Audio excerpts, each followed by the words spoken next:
दोस्तों, क्या आपके मन में भी ये सवाल आता है कि कई भूतिया घर जिसमें कुछ लोग रहते हैं उनके साथ भूतिया घटनाएं होती हैं, तो उस घर में भूत कहां से आते हैं इसे उस कहानी में बताया नहीं जाता।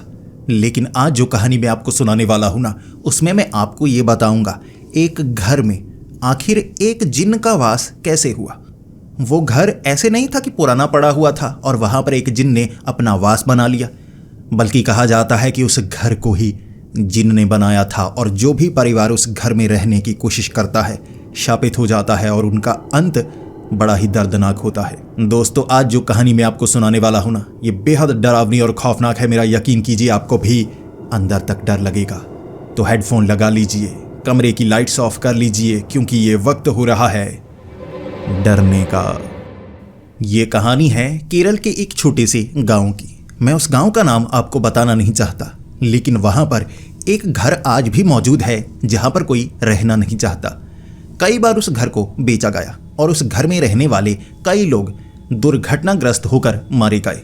उस घर में रहने वाले कहते हैं कि उस घर में आवाज़ें आती हैं और वो आवाज़ें कहती हैं कि ये घर तुम्हारा नहीं है, तुम इस घर में नहीं रह सकते, कोई भी इस घर में नहीं रह सकता। लेकिन फिर भी जिद के कारण जो भी उस घर में रहने की कोशिश करता है उसके साथ कोई ना कोई बड़ी ही बुरी दुर्घटना हो जाती है। जैसे एक औरत छत से छलांग लगाकर मर गई, लेकिन उसे कोई परेशानी नहीं थी। उसने आत्महत्या की कई लोगों के सामने, जबकि कुछ लोगों ने वहां घर के अंदर फांसी का फंदा लगाकर आत्महत्या कर ली। कुछ लोग जलकर मारे गए। उस घर को कई बार आग लगी, लेकिन वो घर अपने आप सही सलामत स्थिति में आ ही जाता है। जैसे एक दिन आग लगी, घर में रहने वाले लोग आग के कारण मारे गए, लेकिन रात गुजरने के बाद उस घर की हालत पहले जैसी हो जाती है, दोबारा रहने लायक। लेकिन वहां पर रहना अब कोई पसंद नहीं करता और वो घर अब भी सही सलामत स्थिति में है। अब उस घर में ये भूतिया साया, जिसे लोग मानते हैं कि जिन्न का साया, कैसे आया? ये जिन्न का साया इसलिए नहीं आया कि ये घर बहुत समय से ऐसे ही पड़ा हुआ था, बल्कि उस घर को एक जिन्न ने बनाया था, उपहार के तौर पर किसी को देने के लिए। लेकिन उसी के साथ एक श्राप भी मिला था। आखिर ये श्राप क्या है, इसे जानने के लिए आपको 90 साल पीछे जाना होगा। साल 1930 के करीब यहाँ के इस गांव में 3 भाई रहा करते थे, रवि, कैलाश और बलराम। अब उनके माँ बाप की मौत हो चुकी थी, लेकिन तीनों भाई बहुत ज़्यादा मेहनती थे। खेतों में काम किया करते थे, खेतों में काम करके घर का गुजारा किया करते। अब मेहनत तो वो बहुत करते थे, लेकिन फिर भी कभी कभी मुश्किल आ ही जाती है। जब बारिश बहुत ज़्यादा हो जाए और फसल किसी कारण खराब हो जाए, तब वो किसी न किसी ज़मींदार के पास काम करने लगते थे। लेकिन वो चाहते थे किसी तरह से वो ज़मीन को बड़ा कर ले, बड़ा घर बनाए, धन दौलत उनके पास आ जाए। लेकिन उन्हें रास्ता कोई नहीं मिल रहा था। कभी तो वो गाँव छोड़कर किसी शहर में चले जाते, कोलकाता चले जाते, हैदराबाद चले जाते, लेकिन फिर भी उन्हें अच्छा काम नहीं मिलता और घूम फिर कर उन्हें वापस गाँव में आना पड़ता। ऐसे हालात पैदा हो गए थे कि उन्हें अब लग रहा था कि उनकी ज़िंदगी बदल नहीं सकती। और गांव में कई ज़मींदार थे जिनके पास बड़ी बड़ी ज़मीनें थीं, और उस गांव में पुरानी कहानियां सुनाई जाती थीं कि जंगल के इलाके में गुफा के अंदर एक जिन्न रहता है। अब वो जिन्न आपको मुँह मांगी मुराद देता है, लेकिन उस जिन्न को ढूंढना असंभव है। अगर उसे ढूंढा भी जाए, आपको मौत मिल सकती है, क्योंकि वो आपको मार भी सकता है। अब कई लोग जंगल में जाते थे, लेकिन वापस नहीं आते थे। कुछ लोग आते थे, दिमागी हालत उनकी बिगड़ी हुई होती, और कुछ लोग जो वापस आते किसी को बताते नहीं, और जैसे उनके पास धन दौलत बहुत ज़्यादा आ जाती। कहाँ से आती वो जवाब नहीं देते। गांव आसपास के जितने थे वहाँ पर ये अफवाह फैली हुई थी कि जितने अमीर लोग हैं उन्होंने ये धन दौलत उस जिन्न से पाई है। इसीलिए वो जिन्न से गाँव वाले डरते भी थे, लेकिन मन में लालच भी रहती थी। और ये तीनों भाई, इस बार बारिश इतनी हुई थी कि फसल खराब हो गई। उधार पहले से लिया हुआ था, इसलिए खाने को कुछ नहीं था उनके पास। तो उन्होंने सोचा, मरने की कगार पर हम पहुंच गए हैं, क्या हमें वहां जाकर उस जिन्न से सौदा नहीं करना चाहिए? अगर हम उससे सौदा करेंगे, हो सकता है हम भी अमीर हो जाएं। हम तीनों जाएंगे, मुकाबला करेंगे, एक दूसरे को अच्छे से जानते हैं तो डरेंगे नहीं। तो तीनों ने जंगल का सफ़र शुरू किया। जंगल के सफ़र में कहा जाता था कि जैसे ही पेड़ आ जाएं जिनके ऊपर कुरेद कर आंखें बनाई गई हैं, यानी आप सही रास्ते पर जा रहे हैं। लेकिन कई दिनों तक भटकना पड़ता है और जंगल इतना ज़्यादा बड़ा था, कई बार जानवर हमला कर देते हैं। कुछ लोग बहुत जख्मी बाहर आते हैं। वो जिन्न को तो ढूंढ नहीं पाए। ज़्यादातर 99% लोग जिन्न को ढूंढ ही नहीं पाते और हादसे का शिकार होकर या तो बचकर बाहर आ जाते हैं या मारे जाते हैं। कुछ लोग जिन्न को देखते हैं और वो ये भी नहीं कह सकते कि वो जिन्न ही है, क्योंकि उनकी दिमागी हालत ठीक नहीं रहती। ये जानने के लिए तीनों भाई जंगल के गहरे हिस्से में जाते तो गए। 2 दिनों तक खाना पीना उन्हें मिलता रहा, लेकिन आंखों वाले वो पेड़ नहीं मिले, जिस कारण उन्हें लगने लगा कि ये बस कहानियां हैं। लेकिन रास्ता बहुत लंबा था, जंगल बहुत ज़्यादा बड़ा था। उन्हें पता नहीं था कहानी सच है या झूठ है, लेकिन रास्ता नहीं बचा कोई। अगर वो गांव में गए तो जमींदार उनसे ज़मीन अपने नाम करवा लेगा, क्योंकि उधार बहुत बढ़ चुका है। फसल उनके पास रही नहीं है, कहीं और से उधार वो ले नहीं सकते। इसीलिए जब तक कोई जुगाड़ नहीं होता धन दौलत का, तब तक वो गांव में वापस नहीं जाएंगे। उनके पूर्वजों की वो ज़मीन थी, अगर वो भी लुट जाती तो उनके पास कुछ नहीं बचता। इसीलिए गांव में तब जाएंगे जब धन दौलत मिल जाएगी, और आसान रास्ता तो वो जिन्न का ही लग रहा था उन्हें। 2 दिनों बाद उन्हें आंखों वाले पेड़ दिखने शुरू हो गए। शुरुआत में पहला पेड़ था जिस पर उकेर कर आंख बनाई गई थी। अब ऐसा लग रहा था जैसे बहुत समय पहले ये आंख बनाई गई हो और आंख के बीच काई आई हुई थी, और आंख की जो पुतली होती है बीच में बनी हुई, उसमें काले रंग की काई आई थी जो उन्होंने पहले कभी नहीं देखी थी। बस वो पहला पेड़ जैसे ही उन्होंने पार किया, पहले उन्हें लगा सिर्फ एक ही पेड़ है आंख वाला, लेकिन आगे के सभी पेड़ों के ऊपर जैसे आंखें उभर आईं।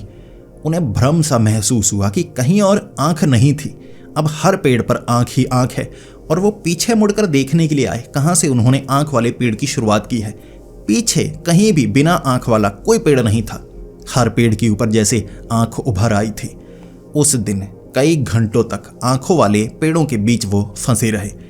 एक खास जगह अब उन्हें रुकना भी था, थक चुके थे। आंखों वाले पेड़ तो मिल चुके हैं, इससे बाहर जाने का रास्ता नहीं मिल रहा, और यहाँ और क्या क्या देखने को मिलेगा वो जानते नहीं थे। अब एक जगह तीनों बैठ गए, लकड़ियों को लगा ली आग। बादल गरज तो रहे थे, बारिश हो नहीं रही थी। बार बार उन्हें लगता कि आग तो हम जला लेंगे, लेकिन बारिश के कारण आग बुझ ना जाए। बादल गरजते रहे, बारिश नहीं पड़ी। आग जलाकर जब वो बैठे हुए थे, आग से जैसे जब लकड़ियां जलती हैं, चटकती हैं तो आवाजें करती हैं। उन्हें लग रहा था आवाजें साफ साफ उनके नाम की आ रही हैं, रवि, कैलाश, बलराम। बार बार ये आवाजें लकड़ियों के चटकने से आ रही थी तो तीनों डरते गए। उन्हें ये खुशी भी थी, किसी ऐसी जगह पर आए हैं जो रूहानी है, जो चमत्कारी है, जो जादुई है। लेकिन आगे क्या क्या होने वाला है उन्हें पता नहीं था। सिर्फ लकड़ियों से आवाज नहीं आई, उस रात आसपास के पेड़ों से आवाजें आ रही थी, जैसे उन्हें कोई पुकार रहा हो। ये फुसफुसाने की आवाजें नहीं थी, साफ साफ कई लोग जैसे गांव के लोग हों, अलग अलग आवाजों में उन तीनों को पुकार रहे थे। गांव का मुखिया, अब उनकी माँ, उसकी आवाज भी आई तो तीनों एक बार ढूंढने के लिए निकले, लेकिन जैसे ही एक दूसरे से दूर निकलते ऐसा लगता वो भटक गए हैं। पेड़ अपनी दिशा बदलते, पेड़ एक जगह से दूसरी जगह पहुंच जाते। जहां पर उन्होंने लकड़ियों पर आग लगाई हुई थी वो लकड़ियां गायब हो गई। तब तीनों को लगा अगर आवाजों का पीछा करने में वो लग गए ना, मिलेगा तो कोई नहीं, लेकिन वो भटक जाएंगे, और हो सकता है ऐसी जगह पर भटके जहां से बाहर निकलने में उन्हें बहुत ज्यादा परेशानी हो। तो एक जगह रुके और पूरी रात आवाजें आती रहीं, इतनी आवाजें। एक बार के लिए उन्हें लगा जैसे भीड़ आ गई है, उन्हें पुकार रही है, और धमकियां भी मिल रही थी, प्यार से भी पुकारा जा रहा था। एक इंसान एक बार के लिए तो ये सोचने पर मजबूर हो जाएगा क्या हो रहा है, लेकिन फिर भी आंखें मूंद कर वो पड़े रहे, पूरी रात आंखें मूंद कर पड़े रहे। और जैसे ही सूरज की पहली किरण पेड़ के ऊपर पड़ी, वो आवाजें बंद हो गई। लकड़ियां उनके सामने थी जिससे थोड़ा थोड़ा धुआं निकल रहा। ये लकड़ियां यहां कैसे आ गई, और पेड़ अपने आप उन्हें जैसे घेर चुके हों। चारों तरफ ऐसे पेड़ थे जैसे पेड़ उखड़ उखड़ कर अलग अलग जगह पर आ रहे हों और उन्हें घेर चुके हों। उन तीनों को घेरा जा चुका था और रास्ता एक जगह से, यानी उन्हें उस दिशा में बढ़ना है, उन्हें साफ बताया गया था। वो उस दिशा में बढ़ने लगे। अब जैसे ही वो आगे बढ़ते गए, उन्हें एक ऐसी चीज नजर आई जो वो सोच तक नहीं सकते थे। उन्हें हवा में उड़ती हुई एक पतंग नजर आई।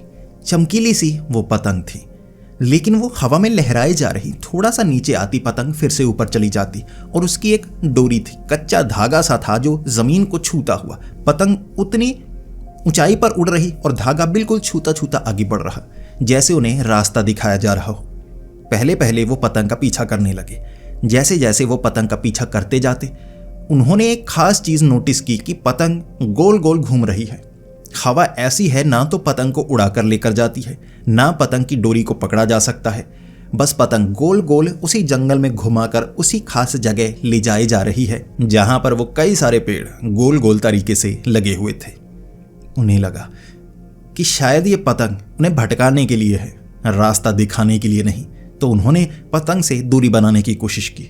अब वो पतंग डोर के सहित उनका पीछा करने लगी थी।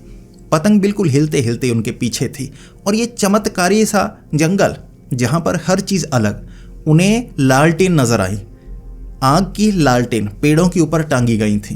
कई लालटेन थी और उन्हें लालटेन चाहिए थी क्योंकि घर में रात के वक्त काम करने के लिए उनके पास लालटेन तक नहीं थी। छोटा सा दिया बनाया हुआ था जिसमें तेल का इस्तेमाल ज़्यादा होता, तो वो तेल का इस्तेमाल कम करते, दिया बस कुछ जैसे घंटे के लिए चलाते और बंद कर देते। लालटेन टंगी हुई और ये लालटेन खरीदना भी चाहते थे, पैसे नहीं थे। उन्होंने लालटेन उतारनी शुरू की, 2, 3, 4, जबकि हर पेड़ पर उन्हें लालटेन नजर आ रही। अब बादल हो गए थे, बारिश का मौसम हो गया था, बारिश हो नहीं रही। लालटेन के कारण रोशनी, उस जंगल में पीली पीली रोशनी। अब लालटेन के बीच में उन्हें यह समझ नहीं आ रही थी कि ऐसी जगह से बाहर कैसे निकले। वो बाहर निकलना भी चाहते थे, डर भी लग रहा कहीं हमेशा के लिए भटक ना जाए।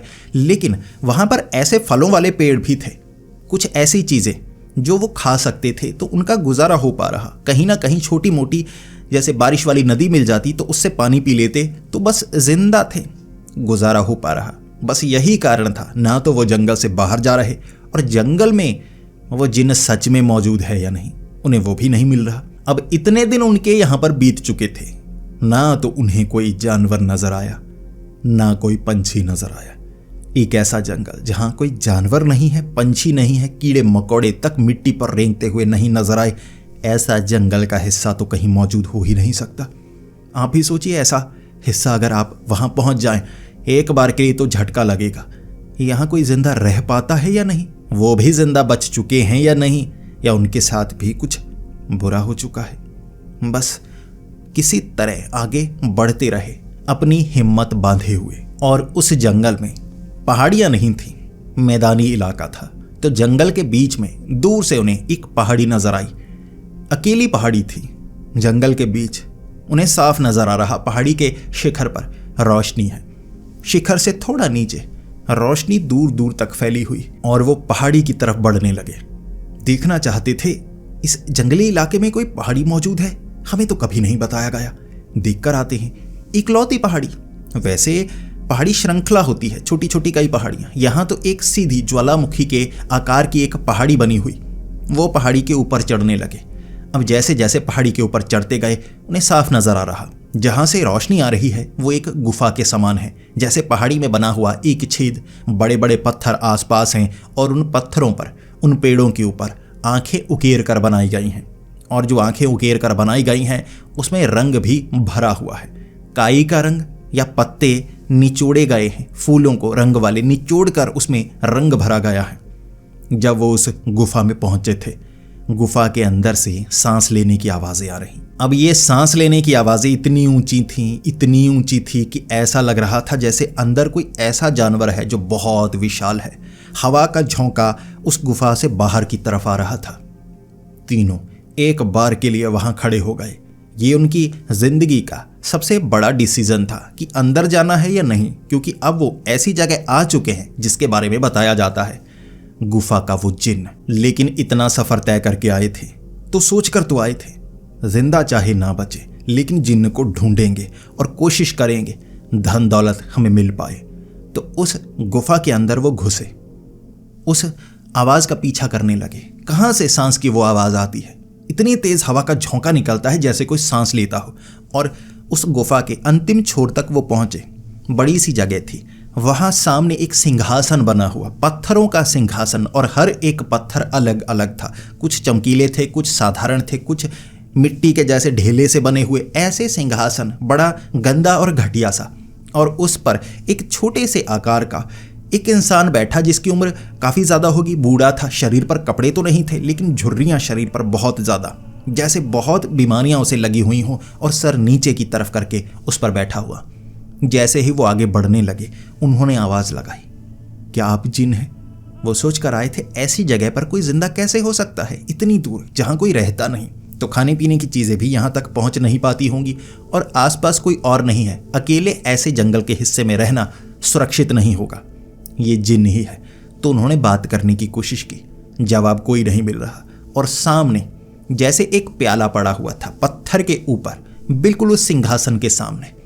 उन्होंने उस प्याले को नहीं देखा, उन्हें देखने में लग रहा था जैसे सुनहरी रंग का हो, लेकिन अगर जिन सामने है तो किसी ऐसी चीज को छूना सुरक्षित नहीं होगा, सीधे उस जिन से बात करनी होगी। ये सोचकर तीनों भाई आगे बढ़े प्याले से आगे।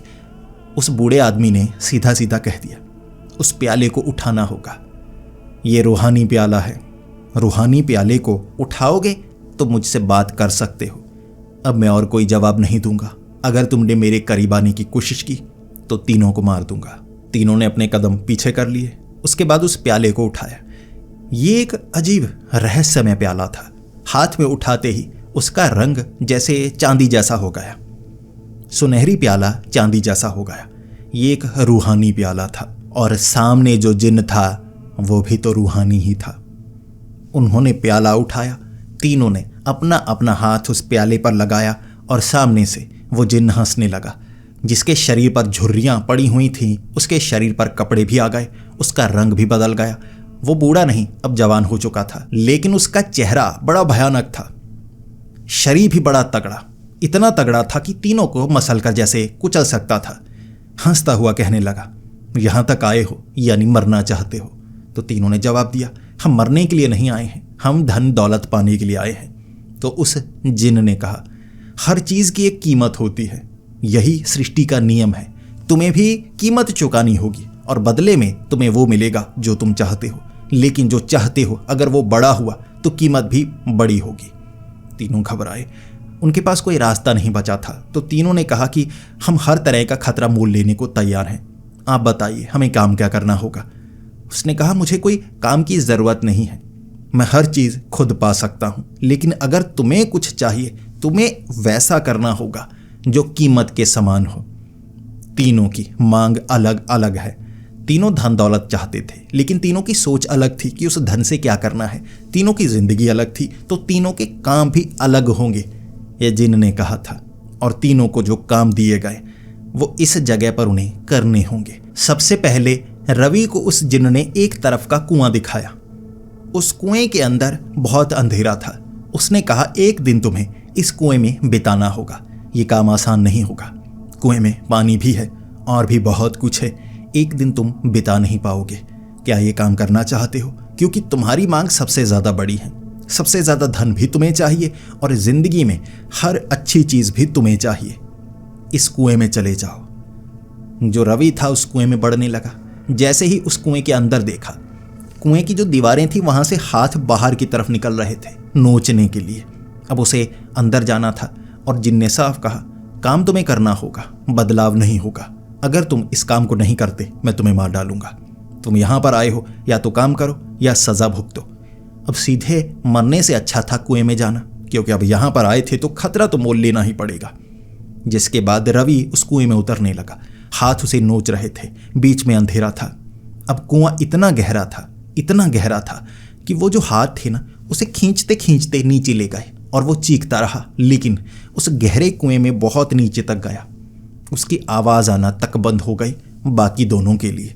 उसके बाद बारी कैलाश की थी, और उस जिन ने कैलाश को उसका काम बताया था। उस जिन ने उस गुफा के बाहर एक छोटा सा झोंपड़ा दिखाया और कहा, वो झोंपड़ा आकार बदलता रहेगा, तुम्हें 1 घंटा, सिर्फ 1 घंटा उस झोंपड़े में बिताना है, लेकिन वो झोंपड़ा तुम्हारे डर को बाहर लेकर आएगा, तुम्हारा पश्चाताप तुम्हारी आंखों के सामने रेंगेगा।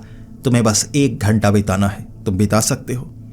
तो जो कैलाश था उसे लगा कि ये काम मैं कर सकता हूँ, मुझे 1 घंटा दिया गया है क्योंकि मेरी मांग कम है, मैं बस धन दौलत चाहता हूँ कि मेरा परिवार सुरक्षित हो जाए और हमारी ज़मीन बच जाए। तो जो कैलाश था उस झोंपड़े के अंदर चला गया, जो कि आकार बदलने लगा, और दरवाज़ा तो पहले झटके में बंद हो गया और गायब हो गया। वो अब उस झोंपड़े के अंदर था, जिससे बाहर निकलने का कोई रास्ता नहीं था। हर चीज जिंदा थी। लकड़ी, उस झोंपड़े की हर लकड़ी जिंदा थी। इसके बाद जो बलराम था उसे सबसे आसान काम दिया गया। उसे एक चाकू पकड़ाया और चाकू पकड़ाकर उसे जिन ने कहा कि तुम्हें अपने शरीर का मांस उखाड़ना होगा। छोटा मांस का हिस्सा कहीं से भी उखाड़ो, उस मांस के हिस्से को सामने पड़े उस ऊंचे टेबल के ऊपर रखना होगा। बस तुम्हारा यही काम है। अब बलराम, जिसे खून देखने पर डर लगा करता था, उसे ये काम आसान जरूर लगा कि बाकियों को 1 घंटा 1 दिन बिताना है, मुझे बस मांस का हिस्सा उखाड़ कर वहां पर रखना है, मेरा काम हो जाएगा। लेकिन खून से उसे डर लगता था। चाकू पकड़ा उसने, लेकिन अपने मांस के ऊपर चुभोने से वो डरता रहा। सबसे छोटा था बलराम, ये काम वो कर नहीं पा रहा, इसीलिए डरा रहा, इंतजार करता रहा कि शायद कुछ समय मिलेगा मुझे। लेकिन उस जिन ने समय नहीं बताया था कि कितने समय में तुम्हें ये काम करना है। ये कहा था कि तुम्हें ये काम करना है, तो समय शायद खुला ही मिला था। तो वो इंतजार करने लगा कि मेरे भाई बाहर आएंगे, शायद मैं ये काम तब कर पाऊं या कोई मेरी मदद कर दे। मैं तो अपनी आंखें बंद कर लूंगा और अपनी बाजू आगे कर दूंगा, मांस का छोटा सा हिस्सा कट जाएगा, मेरे भाई ये काम कर सकते हैं। अब वो जो कुआं था उसके अंदर रवि चीखता रहा, चिल्लाता रहा और अंधेरे में जब उसे हाथ नोच रहे थे, वो मर तो नहीं रहा था, लेकिन दिमागी संतुलन उसका बिगड़ने लगा। वो चीखने लगा, वो पागल होने की कगार पर पहुंच गया और उसकी चीखें उस कुएं से बाहर आ रही, क्योंकि वो हाथ उसे खींच कर कभी कुएं के बाहर ले आते और खींच कर नीचे ले जाते। वो पश्चाताप कर रहा था कि मुझे ऐसी जगह नहीं आना चाहिए था। उसे जो देखने को मिल रहा था वो बता तक नहीं सकता था, लेकिन पागलपन उस पर हावी होने लगा। ये बलराम को साफ नजर आ रहा था। अब उस झोंपड़े के अंदर 1 ही घंटा बिताना था कैलाश को, लेकिन कैलाश अपनी परछाइयों से डर रहा था। उसे सामने अपने जैसे आकार नजर आते। वहां पर कई हथियार पड़े थे, चाकू, तलवारें। वो तलवारें, चाकू उठा कर अपनी परछाइयों पर वार कर रहा। कभी तो सामने आईना, वो आईने पर वार करता और आईने पर वार करने के बाद उसे ऐसा लगता आईने में जो उसका दृश्य नजर आ रहा है, उसकी परछाई नजर आ रही है, रिफ्लेक्शन, वो उस पर हमला कर रहा है। तो वो उस पर हमला नहीं कर पाता तो खुद पर हमला करने लगता। खुद पर चाकू से वार कर रहा, तलवारों से अपनी उंगलियां काटने की कोशिश कर रहा, खुद के जख्म कर रहा। पागल होने की कगार पर वो भी था और ये आवाजें सुन रहा था अब बलराम। और बलराम को लगा मुझे अपना काम करना चाहिए। मेरे भाई इस हद तक पहुंच गए हैं कि उनकी हालत बहुत बिगड़ी हुई है, मुझे अपना काम बड़ी जल्दी करना होगा। ऐसा ना हो ये जिन मुझे मार दे और मेरे भाइयों को कुछ भी हासिल ना हो। तो उसने अपनी बाजू का एक मांस का हिस्सा काटा और सामने उस टेबल पर रखा। उसने जल्दी से जो कपड़े पहने थे उसे लपेट लिया बाजू पर। खून तो कुछ समय के लिए रुक गया। उसे लगा मेरा काम हो गया। जो उसका मांस का हिस्सा था उसने काट कर वहां रखा। वो तो ठीक था, लेकिन जो घाव था वो सड़ने लगा और जैसे कुछ सेकंड में वो सड़ने लगा और उसमें से कीड़े निकलने लगे और धीरे धीरे बड़े बड़े कीड़े उस घाव के अंदर से निकलते।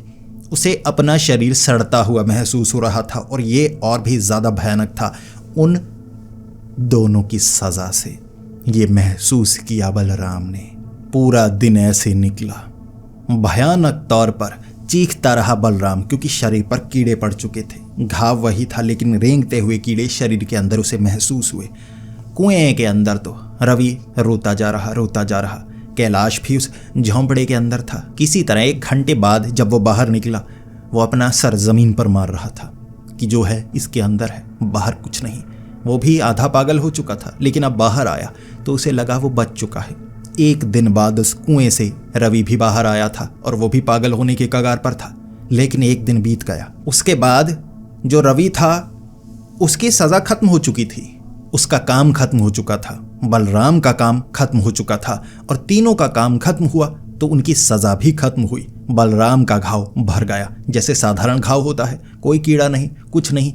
तब उस जिन ने कहा तुमने अपना काम किया और बड़ी शिद्दत से किया, तो मैं भी अपना काम करूंगा। लेकिन मैं एक जिन्न हूं, साधारण जिंदगी में मैं कुछ ऐसा नहीं दे सकता जो बड़ी आसानी से मिल जाए। तो मैं जो तुम्हारी ख्वाहिश पूरी भी करूंगा वो भी शाप से जुड़ी हुई ही करूंगा। पूर्ण रूप से हर चीज नहीं दे सकता, मेरी भी कोई सीमा है। तो उसने जो दोनों की मांग पूरी की वो डरावनी तरह से की थी। अब उसने सोना दिया। एक बक्से के अंदर सोने के सिक्के होंगे, लेकिन ये जो सोने के सिक्के होंगे, जो इससे सोना निकलेगा छोटे से बक्से से, वो रात के वक्त बिल्कुल राख बन जाएगा। दिन के वक्त फिर से ये सोने में बदल जाएगा, यानी रात को इसका इस्तेमाल नहीं किया जा सकता। वो बक्सा दिया। अब एक बक्से में ऐसा खाना दिया जो कहीं पर नहीं मिलता, यानी सबसे महंगा होगा, सबसे अच्छा होगा, लेकिन जैसे ही वो उस खाने को छुएंगे वो खराब हो जाएगा, वो सड़ जाएगा। ये भी एक श्राप की तरह था कि वो उस खाने को खा नहीं सकते। और एक घर जो उनकी मांग थी कि गांव में एक सबसे अच्छा घर, एक बड़ी हवेली जो कभी खराब ना हो, कोई जला दे, कोई तोड़ दे, कोई कुछ भी कर दे, चाहे भूकंप आ जाए, लेकिन वो फिर से सही सलामत हो जाए, ऐसा घर चाहिए। उसने वो घर भी दिया, लेकिन शापित ऐसा घर जो तोड़ने पर टूटेगा नहीं, जलाए जाने पर जलेगा नहीं और धरती में समाएगा नहीं। कोई उसे नुकसान नहीं कर सकता, सिर्फ समय कर सकता है, क्योंकि समय को बांधा नहीं जा सकता। इसीलिए उस घर में जो रहेगा उसे भी ऐसी शक्ति का आभास होगा, क्योंकि वो घर जिंदा होगा। अब तीनों के लिए इतना बड़ा घर था, इतना सोना था कि जितना मांगो उतना मिलेगा, इतना खाना जितना चाहो खा सकते हो, लेकिन एक श्राप के साथ। और उस जिन ने जाने के लिए कहा था, वरना उनकी मौत होती। ये तोहफा लेकर वो वापस गांव में आए थे। गांव में रातों रात वो बड़ा घर बना था, जिसे किसी इंसान ने नहीं बनाया था, एक जिन ने बनाया था। और गांव वालों को ये तो पता लग गया, रातों रात कोई इंसान ऐसा कर ही नहीं सकता। ये गए हैं जंगल में, यकीनन उन्होंने जिन को पा लिया है। गांव में उनकी इज्जत तो थी, लेकिन उस घर में रहना असंभव के समान था। डरावने डरावने उन्हें सपने आते, लेकिन जो वो देखकर आए थे, दिमागी संतुलन थोड़ा बिगड़ा था, लेकिन अब ठीक थे। लेकिन उससे ज़्यादा डरावना नहीं था, क्योंकि उनका घर था तो उनकी बात मानता। तो तीनों ने शादी भी की थी, लेकिन तीनों की जो बीवियां थीं वो पागल हो गई।